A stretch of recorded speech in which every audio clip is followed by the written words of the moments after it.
Publicamos verdades hasta que la verdad nos toca el bolsillo. Eso lo escuché por primera vez la noche en que me convirtieron en Noticias sin firma. Me llamo Camila Torres y soy periodista de investigación. Aprendí a leer presupuestos como otros leen poemas, a oler la corrupción antes de que tenga nombre, a sostener la mirada de quien niega con vehemencia, hasta que el papel habla. Lo que no aprendí, lo que nadie te enseña, es a reconocer la traición cuando camina con tu misma credencial colgada del cuello. El día empezó con un rumor que se arrastraba por los pasillos de Diario Capital como una corriente fría. Mi reportaje sobre la licitación de hospitales, ese rompecabezas de facturas y empresas gemelas, no saldría en portada. Habíamos trabajado meses, fuentes protegidas, archivos, un contrato puente con la firma del viceministro, cruces de llamadas a medianoche. Teníamos todo. O eso creía. Crucé la redacción con el estómago hecho nudo. Las pantallas vomitaban titulares blandos. Nadie se atrevía a sostenerme la mirada. Solo Lucía, fotógrafa y amiga, me alcanzó una taza de café sin azúcar. Te están apagando, Cami. Que lo intenten, dije, fingiendo una calma que no tenía. Tengo pruebas que gritan solas. Hoy grita otra cosa, susurró. Marketing, pauta, oportunidad política. Y Marcos se encerró con Herrera desde las 8. Marcos, mi ex y compañero de investigación, el tipo que me enseñó a amar los silencios incómodos en entrevistas y que ahora evitaba el mío en el ascensor. Aceleré el paso hacia la sala de consejo. Puerta cerrada. Al otro lado, voces amortiguadas. Reconocí la de Herrera, director del diario, el hombre que nos repetía publicamos contra todos, cueste lo que cueste cuando las cámaras estaban encendidas. Esperé. Conté los segundos. Cuando la puerta se abrió, vi a Marco salir con la corbata floja y el gesto de quien ha ganado algo que no puede contar. Detrás, Herrera me sonrió con paternalismo enlatado. Camila, dijo, tu pieza es sólida, pero vamos a moverla. ¿Moverla a portada? Moverla de día. No podemos publicarla ahora. Necesitamos contexto. ¿Contexto o permiso? Escupí. Marcos evitó mirarme. Herrera juntó las manos. No te precipites. Hay intereses sensibles. La pauta de los hospitales sostiene 3 secciones del diario. No podemos tirar un edificio sobre otro. Entonces edifiquen otra cosa, repliqué. Yo traje columnas, no ladrillos huecos. Silencio. A Herrera le encantaban mis frases cuando cabían en un documental, ahora lo fatigaban. Tómate un descanso, dictó. Deja que Marcos madure el enfoque. Mi enfoque está listo. No es tuyo, Camila. Es del diario. Quise morder una silla. Respiré. El diario puede tener el texto, pero la verdad no tiene dueño, dije, y me fui antes de que se me notara el temblor de las manos. En mi mesa me esperaba un sobre sin remitente. Adentro, una copia impresa de mi reportaje con correcciones que no eran mías, adjetivos ablandados, nombres suprimidos, fechas desplazadas. En la esquina inferior, un comentario, quitar mención directa al viceministro. Priorizar enfoque, sistémico, M de Marcos. Tragué fuego. Llamé a Lucía, bajamos al archivo, ese subterráneo con olor a papel viejo y verdad rancia. No es un descuido, dije. Es cirugía. Si cortan nombres, cortan la historia. ¿Qué vas a hacer? Lo que siempre, verificar. Quiero saber quién tocó nuestros archivos y cuándo. Subimos a sistemas. Agustín, administrador de red, me debía un favor desde que le saqué un perfil humano en un suplemento. Tecló sin preguntar. Aquí está, dijo. Anoche, 23:14, acceso a tu carpeta desde usuario M. Rivera y, frunció el ceño, un segundo usuario, edición-ejecutiva. Herrera. O alguien con su llave. Imprime el log, pedí. Y borra el rastro de que lo imprimiste. Agustín sonrió con miedo. Cami, te estás metiendo donde la red no perdona. La red tampoco olvida, respondí. Volví a mi mesa con el log en la mano. Marcos estaba apoyado en mi silla. Olía a colonia cara y a victoria ajena. No hagas una guerra de esto, susurró. Es política, no ética. ¿Y tú desde cuándo confundes orillas? Desde que entendí que el periodismo sin plata no existe. La plata no compra conciencia, le dije, solo silencio. El silencio paga sueldos, replicó. Piensa en tu mamá, en la renta. Mi mamá me enseñó a comer tarde si la mesa estaba sucia, le clavé. Quita tus correcciones. Me miró por fin. Duro. Herrera me pidió reescribir. Alguien tiene que salvar esto del desastre. ¿Salvar a quién? ¿Al viceministro? Salvarnos a todos. A ti. Se fue sin contestar. Respiré hondo. La pantalla me devolvió el cursor parpadeando sobre una frase que ya no era mía. Abrí una carpeta oculta, dupliqué la versión original en un pendrive rojo y lo guardé en el forro de mi chaqueta. Luego hice algo que solo se hace cuando entiendes que estás afuera aunque sigas dentro. Escribí un correo a mi fuente principal, Delta. Cambios en la pieza. Necesito confirmar si el viceministro sabía el itinerario de los contratos gemelos. Delta, lo sabía. Te mandé audio. No llegó. Delta, porque lo interceptaron. No uses el correo del diario. Te espero a las 21. El Faro. Lleva copia en físico. No confíes en Marcos. No confiaba desde antes del mensaje, pero leer su nombre ahí, como una herida abierta, me partió en dos. Guardé papeles, cerré sesión. Antes de salir, Lucía me alcanzó el abrigo. No vayas sola. Siempre fui sola. No esta vez. A las 9, el Faro era un bar con marineros de oficina y una música que tapaba preguntas. Me senté en la mesa del fondo. Delta llegó con gorra y voz encajonada. No intentó quitarse el disfraz de hombre promedio. Traje lo que faltaba, dijo, dejándome una grabadora vieja. No confíes en la nube. ¿Qué hay ahí? Una llamada. Ordenan fraccionar licitaciones para esquivar el umbral de control. La voz, me miró, es de Herrera. El piso se me fue. Eso es imposible. Herrera no es gobierno. No, Delta apoyó los codos, es negocio. El viceministro resuelve contratos, Herrera resuelve portadas. El intercambio es viejo, pauta por silencio. Me ardieron los ojos. Quise negar, gritar, romper el bar. En cambio, apreté play. La calidad era pésima, pero la frase entró como un tiro. No me pongas nombres propios, yo te cuido el calendario. Si necesitan que madure, madura. Pero el domingo, no. Esa cadencia, esa pausa, era de Herrera. ¿Por qué me lo das? Pregunté. Podrías vendérselo a otro. Porque tú todavía preguntas por qué, dijo. Los demás preguntan cuánto. Cuando salí, la ciudad parecía más fría. Marcos me esperaba apoyado en mi coche. No vayas a publicar una locura en tu blog, Cami. ¿Me estás siguiendo? Estoy cuidándote. Herrera no va a tolerar que lo cruces. Ya lo crucé, le mostré la grabadora. Y no estoy sola. Me arrancó la grabadora de la mano con un gesto rápido. Se acabó. Vas a quedarte sin trabajo. Entonces sin miedo, dije, y le arrebaté el pendrive rojo que él había deslizado sin permiso de mi bolsillo. Se quedó inmóvil, no esperaba que yo supiera. No es personal, murmuró. Siempre lo es, respondí. Esa noche dormí mal. Soñé con páginas en blanco que gritaban. Al amanecer, escribí un plan en la libreta, verificar, duplicar, exponer. Llamé a Lucía. Necesito que seas mis ojos mañana.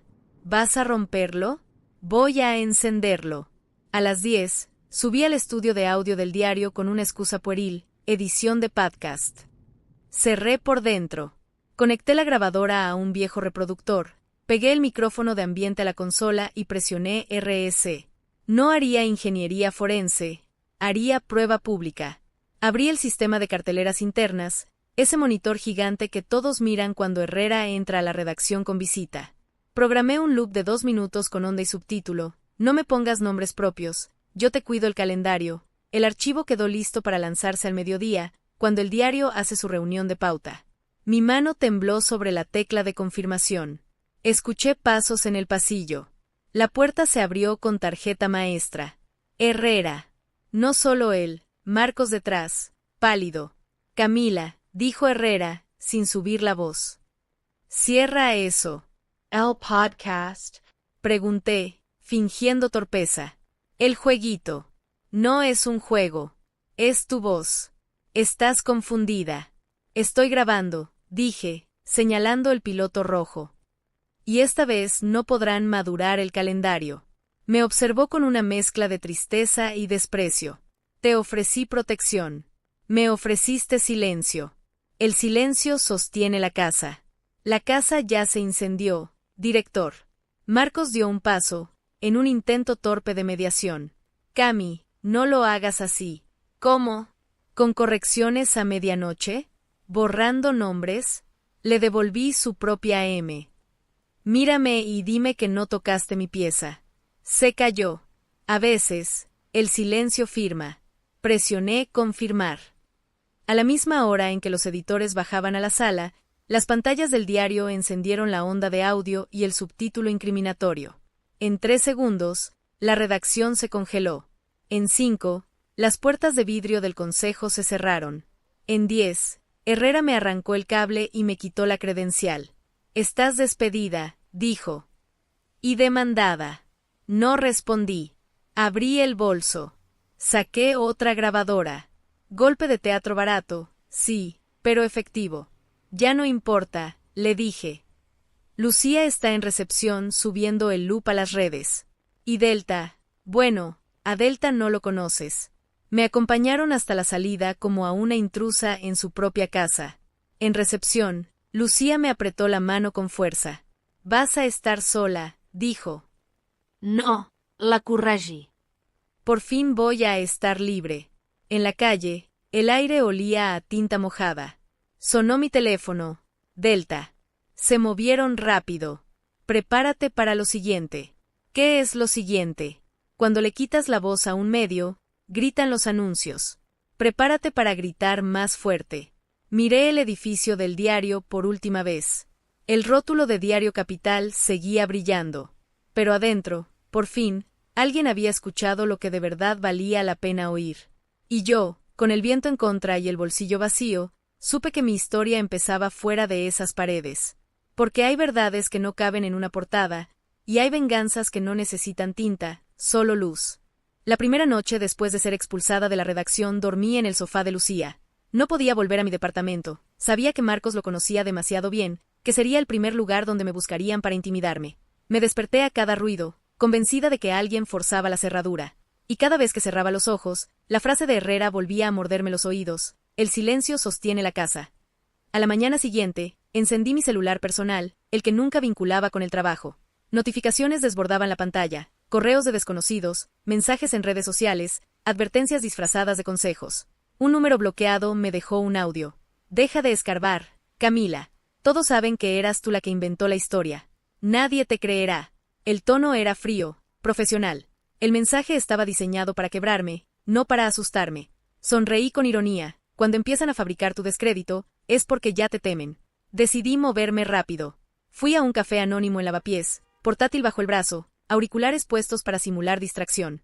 Abrí los documentos del pendrive rojo y los organicé. Tenía la línea de tiempo, los contratos mellizos, la grabación de Delta y los logs de sistema. Todo, menos una salida segura. Lucía se sentó frente a mí, el pelo recogido y la cámara colgando como siempre. «Tienes cara de dormir con fantasmas». «Duermen conmigo, no en la cama», respondí. «¿Y ahora qué? Necesito exponerlo.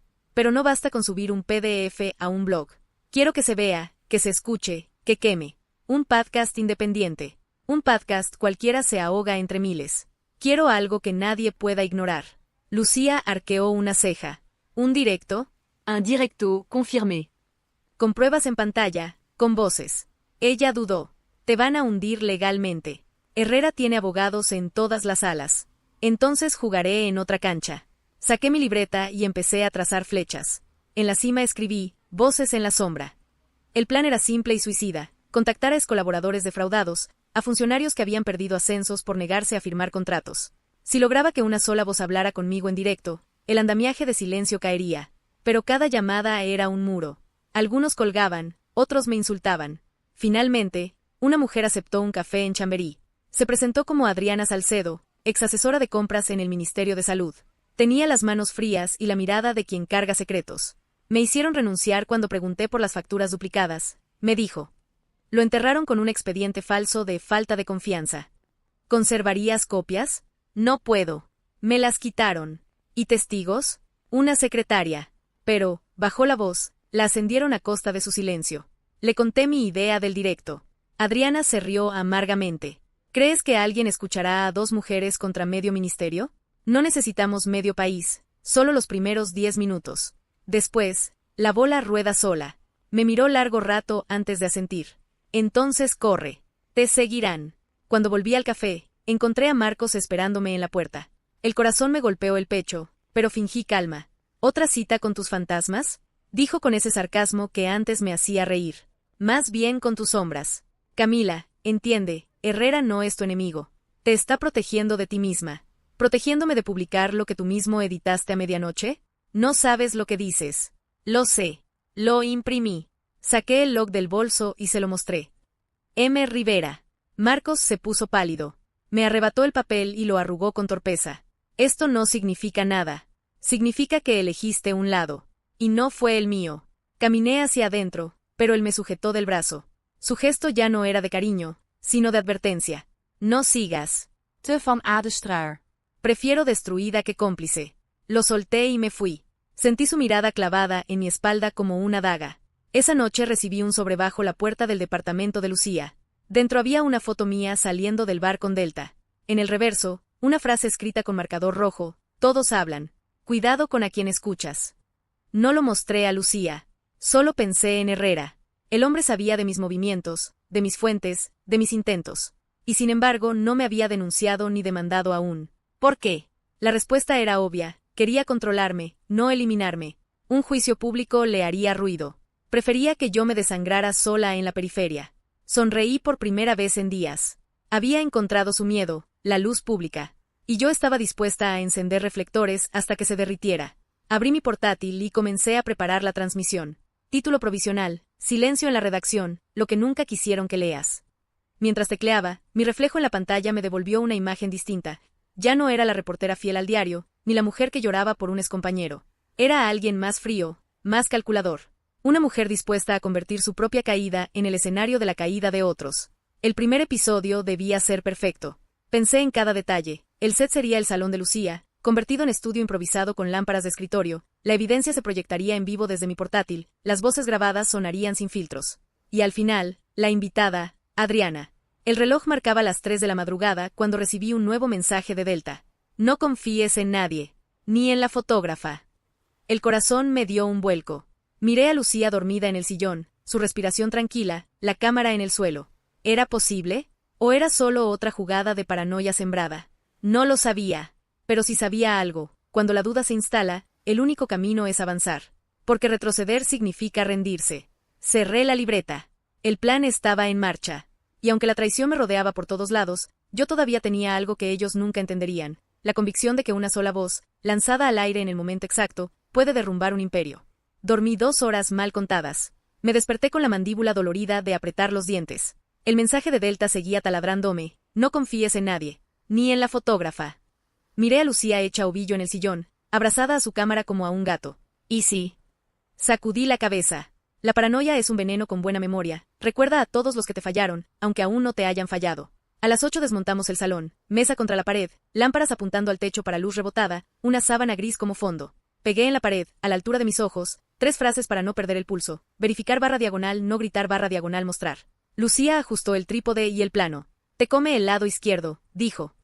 Gírale medio grado. ¿Y la señal? Estable. 2 redundancias, wifi del vecino y datos del móvil. Si tumban una, la otra aguanta. A las 10 llamé a Adriana. ¿Segura? No, pero voy, respondió. Mi hija cree que voy a yoga. Si me pasa algo, díselo tú. A las 11 recibí un audio sin remitente. Si tocas el directo, tocaremos tu puerta. Silencié la amenaza y seguí montando escenas. Pantalla compartida, documentos, audio, Delta, testimonio, Adriana. El chat lo moderaría Lucía con una cuenta nueva. Cada 5 minutos, mostraría un resumen en una frase por si alguien se sumaba tarde. Ensayé la apertura mirando la cámara del portátil como si fuese un jurado invisible. A las 12 en punto apreté emitir. Buenas, dije. Soy Camila Torres. Si están aquí, es porque alguna vez sintieron que les quitaron una verdad de la boca. El contador subió lento, 31, 48, 120, 300. Para un canal recién creado, era una multitud silenciosa. Mostré la línea de tiempo, los contratos gemelos, el patrón de fraccionamiento. Lucía marcaba con gráficos sencillos, flechas, montos, horas. Evité adjetivos. La indignación se cocina sola cuando el dato está caliente. Ahora, avisé, escucharán una voz que reconocerán algunos. Audio con ruido de línea, pero claro en lo importante. Puse a rodar el fragmento de Herrera, no me pongas nombres propios, yo te cuido el calendario, el chat estalló. Es el director. Esa voz. Sube volumen. Repetí el loop con subtítulos. El contador trepó a 2.100. Lucía me miró con una mezcla de miedo y alegría. Por primera vez, el silencio se rompía fuera del diario. Golpe en la puerta. 3, secos. Lucía se tensó. Ignora, susurro. Golpe otra vez. Abrí el micro un segundo. Si son ustedes, llegaban tarde, dije al aire. Ya grabaron 2.000 personas. El chat explotó en risas nerviosas. Yo seguí. Y ahora, Adriana Salcedo, ex asesora de compras. La conexión tardó medio segundo eterno. Pantalla dividida. Adriana con el pelo recogido, sentada en el asiento del pasajero de un auto. No puedo estar en casa, explicó. Hay un coche negro afuera desde las 9. Gracias por hablar, dije. Pregunta directa. ¿Te ordenaron fraccionar compras para evitar control? Sí. 3 veces. Cada vez, el mismo esquema. Y si preguntabas, cambiaban de correo y decían que maduraría para otro día. ¿Quién firmaba? El viceministro. Y alguien del diario llamaba después. Nombre. El director. Tragó saliva.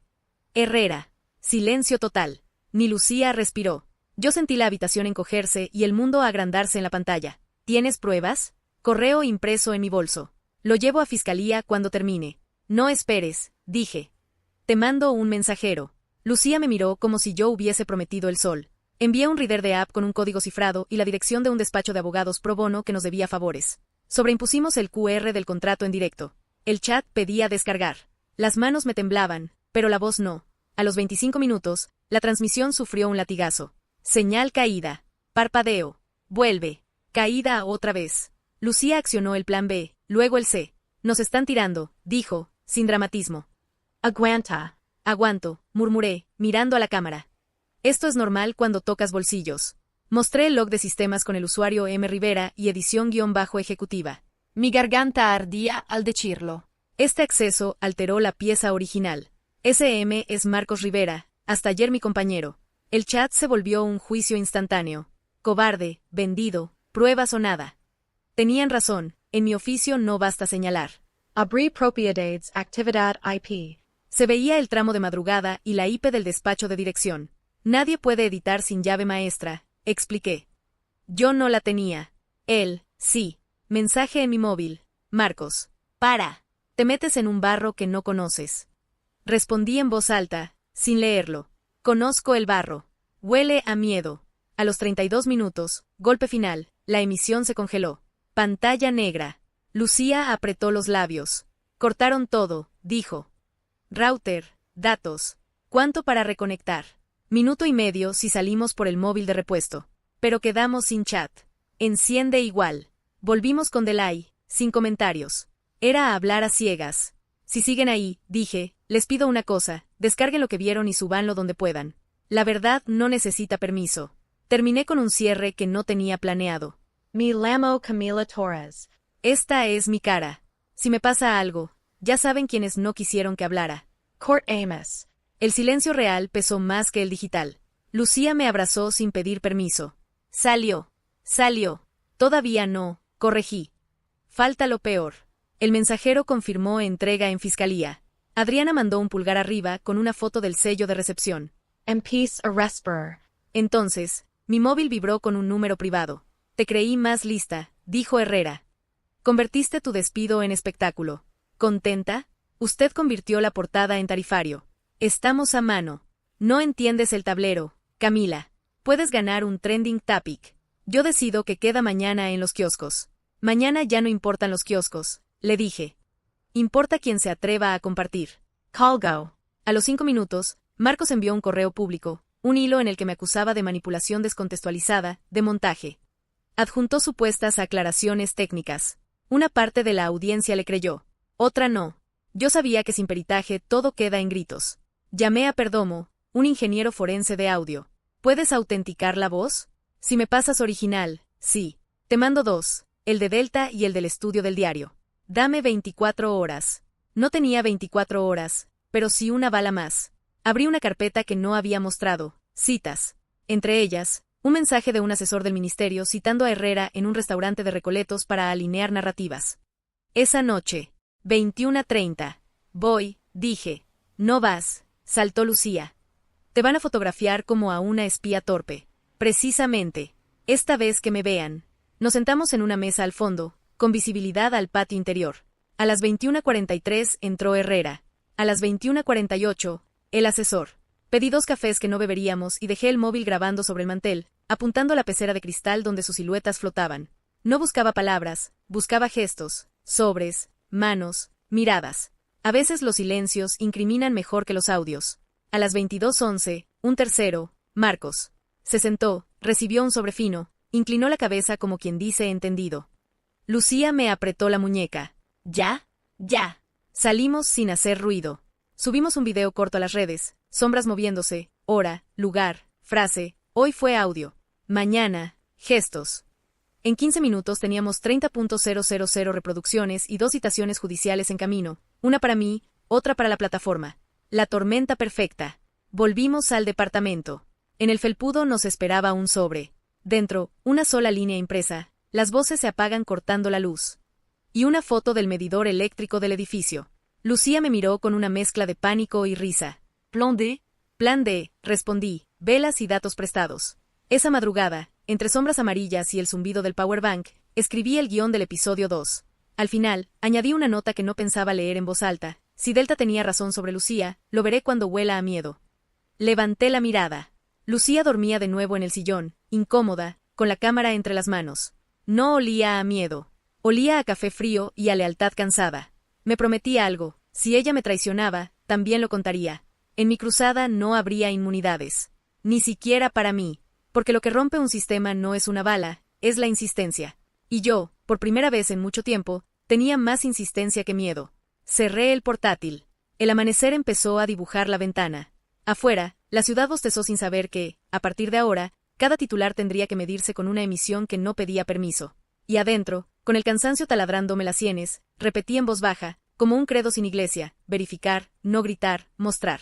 Mañana, más fuerte. Y si cortan la luz, encenderemos la historia con fósforos. Las 24 horas siguientes fueron un torbellino. El video de las sombras en el restaurante se había compartido miles de veces. En los noticieros decían supuestos montajes, mientras en redes me convertían en tendencia con hashtags que mezclaban admiración y odio. La fiscalía confirmó recepción de la denuncia, pero nadie podía garantizar protección. Yo seguía en el piso de Lucía, con las cortinas cerradas y el portátil encendido como un corazón inquieto. El mensaje de Delta llegó a las 7 de la mañana. Hoy buscan silenciarte. Usa su ruido en tu contra. Pasé horas repasando el material, recortando audios, seleccionando frases. No podía emitir otra vez desde casa, estaban monitoreando. Así que improvisamos, un coworking barato en Malasaña, paredes blancas, internet decente. Allí preparé lo que sería el cierre, un especial en vivo, con todo encadenado, la voz de Herrera, la declaración de Adriana, la imagen de Marcos recibiendo sobres. Una pieza imposible de editar, porque la mostraba entera frente a todos. Lucía me observaba ajustar la cámara. Después de esto no habrá vuelta atrás, dijo. Ya no hay atrás, respondí. A las 8 de la noche, presioné emitir de nuevo. La pantalla se llenó de espectadores más rápido que nunca. 3.000, 5.000, 8.000. En el chat pedían nombres, pruebas, justicia. Esta vez no temblé. Mostré el audio original certificado por un perito que me envió el informe horas antes. Mostré el correo de Adriana con sello de la fiscalía. Mostré el video del restaurante. Cada pieza caía como un ladrillo sobre el edificio del silencio. Y entonces lancé mi frase final. No hablo de rumores ni de opiniones. Hablo de hechos que cualquiera puede comprobar. Si quieren callarme, tendrán que callarnos a todos. El chat se incendió. Almohadilla silencio en la redacción se volvió trending en 3 países en cuestión de minutos. Minutos después, recibí una llamada en directo. Número desconocido.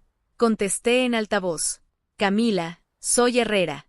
El chat explotó. Deja este circo. Nadie te tomará en serio cuando lleguen las demandas. Ya llegaron, respondí. Y se publicaron.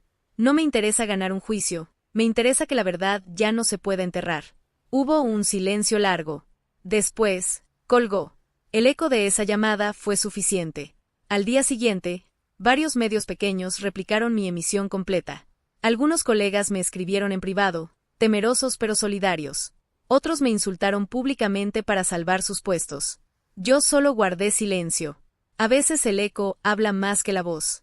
Cuando por fin apagué el portátil, Lucía me abrazó sin decir palabra. El mundo afuera seguía igual, coches, bares, titulares. Pero yo había cambiado. Ya no era una periodista más del diario Capital. Era alguien que había decidido no callar. Miré mi reflejo en el cristal. Me vi cansada, con ojeras, pero también con algo nuevo en los ojos, una certeza. La certeza de que, aunque intentaran hundirme, aunque inventaran mentiras, ya había dejado una grieta imposible de cerrar. Porque una verdad puede apagarse en una portada, pero una vez encendida en miles de pantallas, se convierte en un eco que no se borra. Y ese eco llevaba mi nombre.